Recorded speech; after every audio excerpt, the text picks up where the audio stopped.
I would agree. Welcome in, guys. Welcome in. This is Sick Podcast Talking Titans. We're going to do a pretty brief show tonight. I'm going to make sure it's brief because I'm very upset and very angry. I'm sure you guys all know why. Not much to really be excited about other than the fact that we have a quarterback, which is excellent. But boy, oh boy, is his future going to be looking like something that's in limbo with this coaching staff. So let's get right into it. I'll give Vinny the opportunity to talk about it. Sammy, start me up. Turn up your volume. Because you're about to listen to The Sick Podcast. Talking Titans. Ladies and gentlemen, 94 yards. Touchdown, Titans. He is the baddest man in the NFL, and he just took her to the house. The sickest Tennessee Titans podcast. Sick! It's gonna be sick. Welcome in, guys. Welcome back to another edition of Sick Podcast Talking Titans. We're live here, post-game wrap-up. I'm joined by my counterpart, Vincent. Mr. Foot will be returning with us for the next show. Listen, I don't really want to do this too long. I'm very, very upset. I'll share my thoughts after, but as always, Vin, I'll give you the floor. 20-16, the Titans follow the Steelers. What were your overall thoughts about tonight? I said it before you got on, AC and Sammy. The only thing this team is good at is being inconsistent. Every week, it's some aspect of our team that doesn't show up.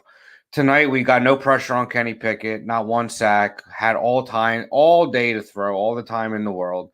Our run defense was atrocious. Jaylen Warren was averaging like fucking 9 yards a carry. I mean, offensively, the play calling, it looked good at first, and then we just stalled out in the second half. And in-app play calling by Tim Kelly at the end. We have a serious problem at receiver. I mean, relying on a 31, 32-year-old Hopkins all year. You know, teams are going to just start blanking him all year, blanketing him all year with a safety. And it's going to be difficult. I mean, I don't know. The one positive is Will Levis. I mean, he almost drove the ball 90 yards in a minute and a half at the end of the game. Very impressive. I'm not putting an interception on him. There was 11 seconds left. He was trying to win the game for us. I'm just worried that his growth could be stunted by a coaching staff who has seemingly, done it in the past and is extremely stubborn. And I listen, Vrabel's face is really starting to annoy me on the sideline. His expressions, my fiance was laughing. I was like, every time he came up, I said, I can't stand his face anymore. His expressions, he looks miserable. He looks tired. He looks lethargic. He looks anything but, excited that he's the head coach of the Tennessee Titans. And it's frustrating.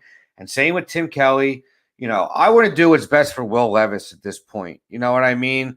All this sentimental shit for Vrabel, for Tannehill, for whoever. I want to do best by Will Levis going forward because him and a few other players are the bright spots of this team. But, yeah, inconsistent all over. Defense was, non-existent. We didn't let up 30 points, but we also didn't help our offense out at all. No turnovers, no sacks, nothing. Didn't help them out with field positioning. I'm ranting and raving because, like you, Sal, I didn't want to be on here either, but I figured it's emotional, it's raw. We had to do it. But, yeah, just inconsistent. And we saw this coming. We did. On a short week traveling there after a big win with our rookie quarterback, nothing more Titans than to lose a game in this fashion. The offensive line still looks fucking awful. Another reason why I give Levis credit, inconsistent. Every play, someone's going down. I mean, Jesus Christ. And then you look at someone like David Long staying healthy this year in Miami. I brought it up on podcasts in the offseason. Is this training staff like inept? Are we I don't understand. There's just frustration all over for me. But hey, listen, we got Will Levis, and I guess Nick Folk is still perfect on the year. So, Yeah, but I'm grasping at straws here. I'm done my rant, Sal. Go on yours. No, I'm not. I'm not going on a rant. I'm done with Vrabel. If Tim Kelly was responsible for the play calling at the end of the first half, and or the decisions at the end of the game, he can go too. I mean, my mind is racing so much I can't even really remember the awful decisions that just took place from the play calling perspective, other than Yeah, the conceding, the drive on the end of the first. They were on what, the 15-yard line. Like, I don't. It's mind boggling to me how you do that. And then the run deep ball. I mean, What was that? What absolutely was that? egregious. Tim Kelly making Todd Downey look like fucking, Jesus Christ. Absolutely egregious. And again, guys, I ask all of you to just take a minute before, if you don't like me, to just go on these tangents about how horrible the things that I say are, because unfortunately for you, a lot of the things that I've been saying are coming to fruition here, and they're not things I'm happy about. I'm happy that I'm saying things that are correct for the sake of the people who enjoy hearing my opinion, but I don't get any satisfaction out of, bringing the reality that Mike Vrabel is not a good coach to everyone's eyes, bringing the fact that Ryan Tannehill was never a guy that could take you anywhere to anyone's eyes, that Will Levis is a good ass fucking prospect. Said that for the last 5 months when you guys were laughing at me. Not just you two, everyone on Twitter. I don't enjoy We didn't laugh at you. I hoped the kid was going to be good. I didn't have all that much faith in him, and he proved me wrong. But I didn't laugh at you. Listen, I didn't laugh at anybody. I'm glad he's doing well. But Hey, Rob, wait, I got a question, because this guy Rob loves coming in and like just absolutely bashing me. Does he deserve praise tonight, Rob? Was Mike Vrabel a good coach tonight? I want to ask you, since you like to say I love to cry about Vrabel. What should I be doing? Should I be asking him for a fucking autograph for his excellent job tonight? Conceding a drive in the first half when you're in the red zone, allowing Tim Kelly to call a run play on a fucking 3rd and 8 on the 15-yard line. Yeah, I know you're probably happy the Titans lost because you're like a Jet fan and a Titan fan. I never even heard of that. But thanks for joining in, Rob. I appreciate your viewership. Bottom line is, I'm sick of this bullshit. Tim Kelly can go. Mike Vrabel can go. Everybody can go. You know what I mean? Like, it's a wrap for me. It's a wrap for me. This was a game, one of the most anticipated games of the last 3 years for this team. And it literally all fell apart. Everything that could go wrong went wrong, except the quarterback, and there's nobody to blame but the staff. And that's it. And I'm sorry. I got to say it. I'm happy. Obviously, Will Levis is the dude, but I mean, Nick Folk and Will Levis, outside of that, and Tajay Spears, I mean, we didn't improve this O-line at all. We didn't improve it at all. I don't know, guys. I love Rand. I love Rand Carthon, but I'm gonna need some more, man. I'm gonna need some more, because this O-line was the most egregious part of this team last year. Should have been priority number 1 above everything else. I'm not gonna. I mean, listen, Rand's first. I don't want him gone. I'm just saying. No. I mean, listen. Look at what he did from an outside perspective as a whole. His first 3 picks look like they are all A pluses. Skoronski's going to be here for a long time. Will Levis seems like he could be finally the guy we've been looking for, and Tajay Spears in the 3rd round. Brunskill was a decent signing for the offensive line. Arden Key has been solid. Aziz Al-Shair has been solid. So the last person I'm throwing blame at is Rand Carthon, to be honest. It is what it is. It's there's nowhere else to turn than the guy who's the head coach. I mean, listen, I've been a supporter for a long time. He'll be unemployed for 10 minutes should we let him go, but he just looks unenthused at the moment. I mean, I'm not just hating on the guy. He just looks uninterested, lethargic, tired, more excited for the Patriots than he was for us. I'll tell you that much. So yeah, I don't know what the deal is, him and Tim Kelly. I don't know. Like I said, I want to do right by Will Levis and whatever's best for his future, because I wasn't a believer at first, but I mean, I am now. What yard line were they on when they did the run throw? Is that the 50? That was a punt return to the 50, because I mean a kick return, because they had it backed up because they had 50 yards. That's right. That makes it even worse. We turned it to the 50, and we literally gained 4 yards in 4 plays. And if you're going to take a shot, you do it on 1st down after you have all the momentum with, or 2nd or 3rd with the long kick return. Run a play action, go downfield somewhere. I mean, not that we have any fucking speed on this team, but I mean, just awful. And 1st down, you gain 5 yards with the goofy reverse with Burks, and then 2nd and 3rd down, 2 runs, one with Henry, one with Spears. I mean, what are we doing here? And then you take a bomb on 4th down. Just, and then the Spears is fact not- the fact that this kid got the ball on the 10-yard line and almost drove down the field to score and win the game. I give him all the credit in the world. Oh, I know. I And mean, I really kind of knew that interception was coming. yeah, we felt it, Because, he just did he was fearless with his arm, and Yeah. that's what we want to see. Yeah, but you could see at the end of the game, though, a little bit, he was taking longer to snap the ball because I think he was a little worried about the line. He was pointing at Watt a lot. So that just goes to show you get hit all game. By the end of the game, you're a little, gun shy. So we got to do right by this kid and protect him. I mean, do everything you can. Exhaust all your resources to protect him and get him weapons and add to the defense in spots. The secondary is going to need some help. Although, let's give someone their flowers. Christian Fulton has looked great the last few weeks. Not that that's doing us any good right now, because everyone other than him looks pretty bad, but he's looked decent the last few weeks. I'll give him that. Since we're throwing his name in there to get traded or cut, but we got all around, just very typical. I mean, story of our lives. Am I not right, Sal? I mean, come on. Story of our lives. We need more. We need more from Tajay. Not in the sense that he's not doing enough. We have to get him the ball more too. Get him the ball more. Yeah, I mean, you were all about him the first carries. The first 5 weeks, he was touching the ball 12, 13 times, at least 10 times a game. I mean, come on, you got a guy, use him. I like Henry played well as well. I'll give him his props behind that shitty ass line. Yeah, I mean, he averaged 4.5. You can't really argue with that. Yeah, solid game. I mean, I don't know. Extremely inconsistent. Won't surprise me at all. Who do we have next? We have Tampa next week. I'll be there. Yeah, we'll win that game. We'll look real good, and then we'll fall back the following week to I think we have Carolina soon after that. Nope, in Jacksonville after that. Oh God, pray for us. Yeah, big game. But here's the thing, though. Here's the thing, right? Just for sake of discussion, then we're gonna wrap up because again, I didn't even want to come on tonight because it's just been so hard to deal with all this shit.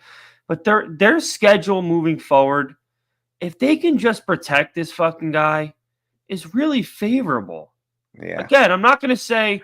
You said to me last week, Vin, is there ever a favorable schedule with the Titans? No, I know. I'm not saying they're going to win. I'm just speaking out loud. On paper, I agree. It does look like winnable. Tampa, Jacksonville, Carolina and Colts at home, then in Miami, which I'll give us a shot against Miami. I don't give a shit. But with this defense, probably not.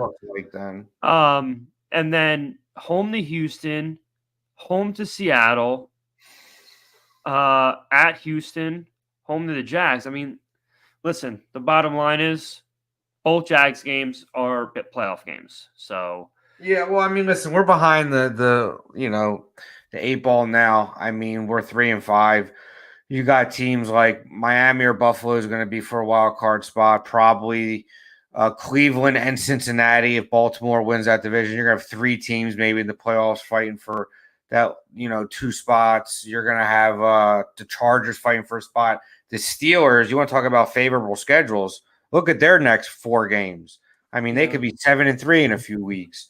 So, we put ourselves behind the 8-ball. Honestly, I said to my buddy tonight I watched a game with, it almost would be more beneficial to know that Levis is the guy and go 7-10 or 6-11 and get that 9th, 10th, 11th, 12th pick and go get the best lineman in the draft and, hit on those first 3-4 rounds and, do right by this kid. But this team is too inconsistent, even to sneak into the playoffs to make any noise. They're not a complete team yet. There are pieces that are going to be part of this team for a while, but it's not a complete team by any means. No, they have no they have no edge rushers. I repeat, no edge rushers. Your boy didn't do nothing tonight. Nobody did those. Sal. I mean, that line was bad. No, but I'm just saying they have no edge rushers. I don't want to hear about Weaver anymore. He's a fucking joke. I don't want to hear about Landry anymore. He's a fucking joke and a thief. Okay, his effort tonight, Harold Landry's effort tonight was absolutely comical. Like they were anytime they showed a replay, I keyed in on him. And he looked like he couldn't give a flying shit about making an effort on a play. Okay, that's a problem when this cat's getting what? $16, $17 million a year? 15, That's I think. 15. Okay. That's an absolute joke. That's an Caleb atrocity. Murphy, I don't even think Caleb Murphy sees the field. I haven't seen his jersey once in the last month. Okay. No. It's a joke. This team has no edge rushers. And that I think that's really it's a big reason why Simmons and Autry can't really get anything going, because no matter how good they are, two guys against five, it's never going to work. No matter, you could have two Aaron Donalds getting by.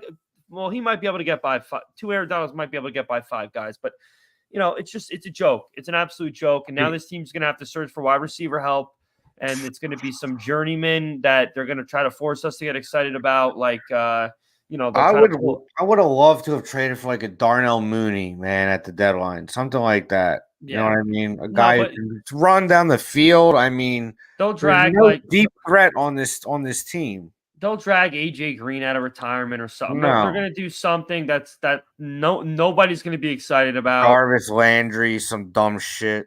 Yeah, and it's unfortunate again, but yeah, I mean the defense absolutely let us down today. Speaking of defense, I don't want to interject, Sal, but I brought up David Long playing every game for Miami this year, struggled to stay healthy in Tennessee.